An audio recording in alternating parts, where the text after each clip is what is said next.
നിങ്ങൾക്കായി അവതരിപ്പിക്കുന്നത് city tower, city wear and city shoes, Angamaly. Powered by Leotech solar solutions, Mayil food stuffs, Mookkannoor and Cochin Kalabhavan Angamaly franchise. വിശുദ്ധ ജീവിതത്തിന്റെ വെളിച്ചം ബാക്കി. ഫ്രാൻസിസ് മാർപ്പാപ്പ വിടവാങ്ങി. വത്തിക്കാനിലെ വസതിയിൽ പ്രാദേശിക സമയം പുലർച്ചെ 7:35 അന്ത്യം. 88 വയസ്സായിരുന്നു. 11 വർഷം ആഗോള സഭയെ നയിച്ച പിതാവാണ് വിടവാങ്ങിയത്. മാർപ്പാപ്പയുടെ വിയോഗത്തിൽ അനുശോചന പ്രവാഹമാണ്. അർജന്റീനയിലെ ബ്യൂണസ് ഐറിസിൽ 1936 ഡിസംബർ 7 ജനനം. ഹോർഗെ മരിയോ ബെർഗോളിയോ എന്നായിരുന്നു യഥാർത്ഥ പേര്. 1958 ഈശോ സഭയിൽ ചേർന്നത്.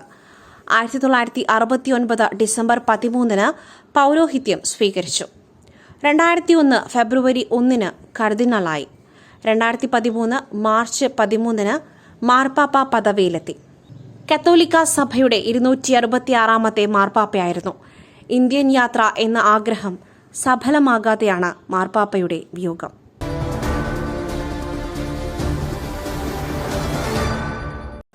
തിരുവനന്തപുരം അമ്പലമുക്ക് വിനീത കൊലപാതക കേസ് വിധി ഈ മാസം 24 പ്രസ്താവിക്കും. പ്രതി തമിഴ്നാട് സ്വദേശി രാജേന്ദ്രൻ കുറ്റക്കാരനെന്ന് കോടതി. ഒരു തെറ്റും ചെയ്യാത്തതുകൊണ്ട് പശ്ചാത്താപമില്ലെന്ന് പ്രതി രാജേന്ദ്രൻ കോടതിയിൽ. ഇവിടെ അല്ലെങ്കിൽ ഉയർന്ന കോടതിയിൽ നിരപരാധിയാണെന്ന് തെളിയും. ചെയ്യാത്ത കുറ്റത്തിന് ശിക്ഷിക്കണമെങ്കിൽ കോടതിക്ക് ശിക്ഷിക്കാം എന്നും പ്രതി രാജേന്ദ്രൻ. പ്രതി കൊടും കുറ്റവാളിയെന്ന് special public prosecutor M Salahuddin കോടതിയിൽ. ഒരു സീരിയൽ കില്ലർ എന്ന നിലയിൽ പ്രതി സമൂഹത്തിന് ഭീഷണിയാണെന്നും വധശിക്ഷ വിധിക്കണമെന്നും പ്രോസിക്യൂഷൻ വാദിച്ചു. കോഴിക്കോട് വിലങ്ങാട് ഉരുൾപൊട്ടൽ ബാധിതർക്ക് സർക്കാർ സഹായം ലഭിച്ചു തുടങ്ങി. 29 പേർക്ക് 15 ലക്ഷം രൂപ ലഭിച്ചു. 31 പേരാണ് ദുരിതബാധിതരുടെ പട്ടികയിൽ ഉള്ളത്. വീട് പൂർണ്ണമായും ഭാഗികമായും നഷ്ടമായവരും കൃഷി നഷ്ടമായവരും ഉൾപ്പെടെ സാമ്പത്തികമായി ബുദ്ധിമുട്ടിലായിരുന്നവർക്കാണ് ഇപ്പോൾ സഹായം ലഭിച്ചിരിക്കുന്നത്. വെളിപ്പെടുത്തി. മയിലിന്റെ അപ്പം പൊടിയുണ്ടെങ്കിൽ ഇനി ആർക്കും ഉണ്ടാക്കാം. കൊതിപ്പിക്കുന്ന നല്ല ഒന്നാം തരം അപ്പവും പത്തിരിയും. മയിൽ റൈസ് ആൻഡ് ഫുഡ് പ്രൊഡക്ട്സ്, ശ്രേഷ്ഠം സമ്പുഷ്ടം.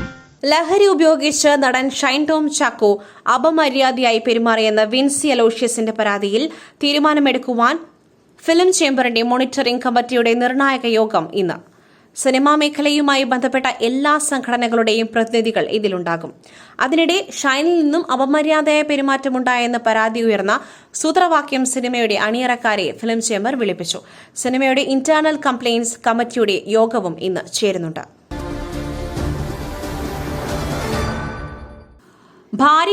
ഭാര്യയുടെ വീട്ടുകാരുടെയും പീഡനം സഹിക്കാൻ വയ്യെന്ന വീഡിയോ സന്ദേശത്തിലൂടെ ആരോപിച്ച് 33 വയസ്സുകാരൻ ജീവനൊടുക്കി. ഉത്തർപ്രദേശിലെ ഇറ്റാവ സ്വദേശി മോഹിത് യാദവ് എന്ന 33-കാരനാണ് മരിച്ചത്. തന്റെ ഭാര്യ വീട്ടുകാർ ഭീഷണിപ്പെടുത്തുകയും കള്ളക്കേസുകൾ ചുമത്തുകയും ചെയ്തുവെന്ന് മോഹിത് യാദവ് മരിക്കുന്നതിന് മുൻപ് പുറത്തുവിട്ട വീഡിയോയിൽ ആരോപിച്ചു. മരണശേഷവും എനിക്ക് നീതി ലഭിച്ചില്ലെങ്കിൽ എന്റെ ചിതാഭസ്മം അഴുക്ക് ചാലിലെറിയണമെന്നും മോഹിത് പറയുന്നു. American vice president J D. Vance 3 ദിവസത്തെ സന്ദർശനത്തിനായി ദില്ലിയിലെത്തി. ഇന്ന് രാവിലെ 10 മണിക്ക് ദില്ലിയിലെത്തിയ ജെ.ഡി. വാൻസിനെ സ്വീകരിച്ചു. ദില്ലി വിമാനത്താവളത്തിൽ വെച്ച് കേന്ദ്രമന്ത്രി അശ്വനി വൈഷ്ണവിന്റെ നേതൃത്വത്തിലാണ് സ്വീകരിച്ചത്. നൃത്തവും പരേഡും അടക്കം വിമാനത്താവളത്തിൽ ഗംഭീര സ്വീകരണമാണ് നൽകിയത്. വൈകിട്ട് പ്രധാനമന്ത്രി നരേന്ദ്രമോദിയുമായി കൂടിക്കാഴ്ച നടത്തും. ഇന്ത്യൻ വംശജയായ ഭാര്യ ഉഷ വാൻസ്, മക്കളായ ഇവാൻ, വിവേക്, മിരാബൽ എന്നിവർക്കൊപ്പം എത്തിയ വാൻസിന് പ്രധാനമന്ത്രി അത്താഴ വിരുന്നും നൽകും.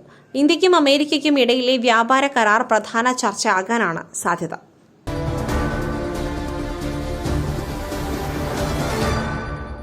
ജമ്മു കാശ്മീരിലെ റംബാൻ ജില്ലയിൽ മണ്ണിടിച്ചിലിനെ തുടർന്നുണ്ടായ ഗതാഗത തടസ്സം നീക്കാനുള്ള പ്രവർത്തനങ്ങൾ ആരംഭിച്ചു.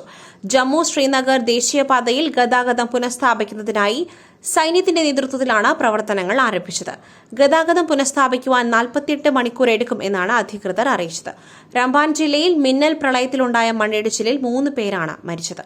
കുടുങ്ങിക്കിടക്കുന്നവരെ രക്ഷപ്പെടുത്താനുള്ള ശ്രമങ്ങൾ തുടരുകയാണ്. മണ്ണിടിച്ചിൽ രൂക്ഷമായതോടെ ജമ്മു ശ്രീനഗർ ദേശീയപാത താൽക്കാലികമായി അടച്ചു.